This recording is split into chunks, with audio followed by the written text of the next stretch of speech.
Des voitures calcinées et près d'une centaine d'hectares de cultures détruits par le feu. Voilà le bilan du violent incendie survenu hier soir dans ce hameau de Champignelles. Pas moins d'une soixantaine de sapeurs-pompiers ont été mobilisés pour venir à bout des flammes. Une des 33 interventions opérées hier dans le département avec plus de 300 soldats du feu mobilisés. Une situation exceptionnelle. On a eu des feux dans tout le département. Si vous voulez, nous, au CODIS, on a des cartes qui nous montrent les disponibilités des engins. On avait l'ensemble du département qui était en rouge. Tous les centres de secours ont participé à des interventions pour essentiellement des feux extérieurs. Et à un moment donné, on n'avait plus un véhicule de type feu de forêt de disponible dans une caserne. En raison des fortes chaleurs et de la sécheresse, beaucoup de ces feux sont liés notamment à l'activité agricole et la période des moissons.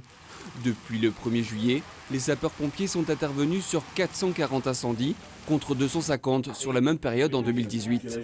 Dans ce contexte, le service départemental d'incendie et de secours de Lyon reste plus que jamais en alerte.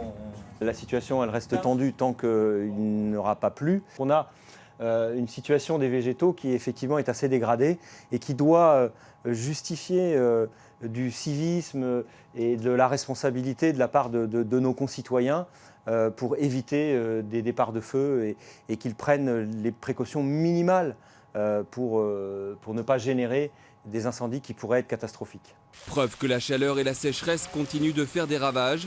Une quarantaine de sapeurs-pompiers sont intervenus cet après-midi sur un feu de chaume aux portes d'Auxerre.